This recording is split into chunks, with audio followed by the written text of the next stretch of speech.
યોહાનની લખેલી સુવાર્તા તેનો 15મો અધ્યાય 1-16 કલમ. હું ખરો દ્રાક્ષાવેલો છું અને મારો બાપ માળી છે.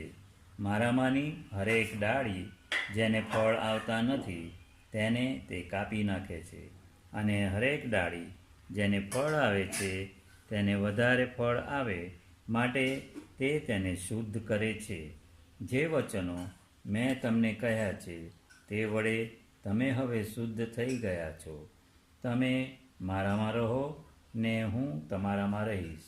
જેમ ડાળી વેલામાં રહ્યા વિના પોતાની મેળે ફળ આપી નથી શકતી, તેમ તમે પણ મારામાં રહ્યા વિના ફળ આપી શકતા નથી.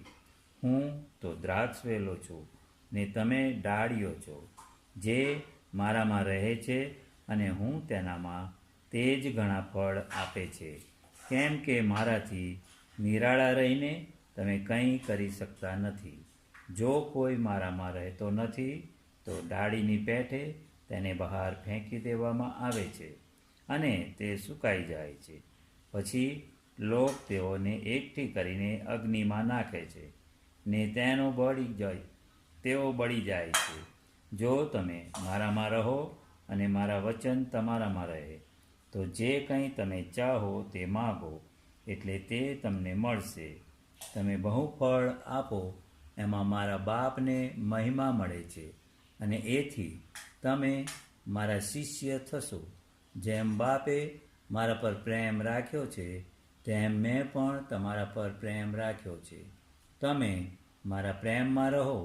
જેમ હું મારા બાપની આજ્ઞાઓ પાળીને તેના પ્રેમમાં રહું છું, તેમ જો તમે મારી આજ્ઞાઓ પાળો તો તમે મારા પ્રેમમાં રહેશો. તમારામાં મારો આનંદ રહે અને તમારો આનંદ સંપૂર્ણ થાય, એ માટે મેં તમને એ વચનો કહ્યા છે.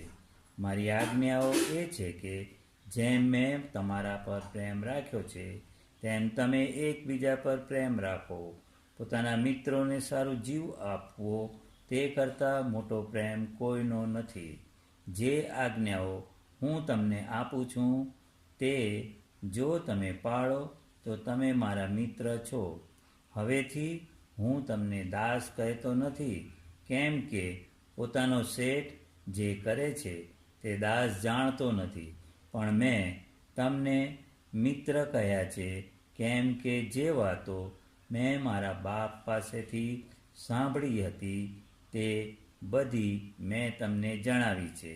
તમે મને પસંદ કર્યો નથી,